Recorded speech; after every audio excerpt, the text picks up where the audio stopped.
સ્વાગત છે બધાનું ગુજરાતી કિચનમાં ને આજે આપણે બનાવશું મસ્ત એકદમ કડક ફૂલેલી ભાખરી. ભાખરી માટે આપણે પહેલાં લેવાનો છે ભાખરીનો લોટ, એટલે જાડો ઘઉંનો લોટ, એકદમ સરસ કડક. એમાં જો સ્વાદ પ્રમાણે નિમક, બરાબર. જાડો લોટ લેવાનો કરકરો, એટલે ભાખરી એકદમ સરસ બને.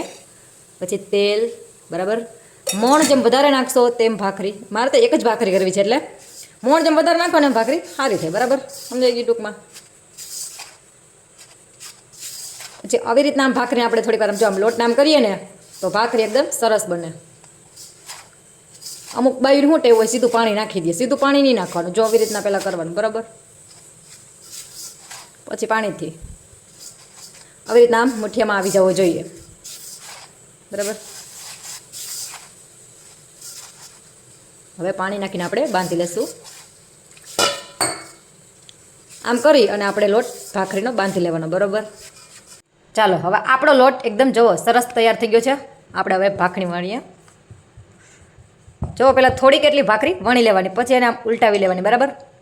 અને બીજી વાર વળશો એટલે એકદમ સરસ ભાખરી વણાઈ જશે, બરાબર.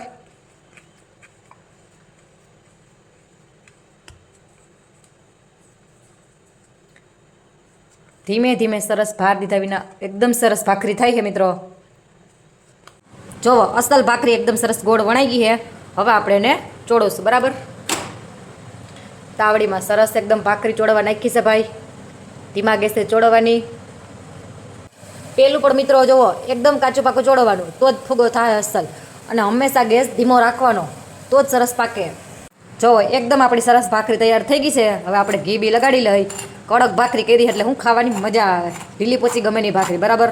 હવે આપણે ઘી બી ચોપડી લઈ, જો ધુવાળા નીકળે એકદમ સરસ. હવે ઘી એકદમ મસ્ત ભૂંહી લઈ અને તૈયાર છે આપણી ભાખરી એકદમ મસ્ત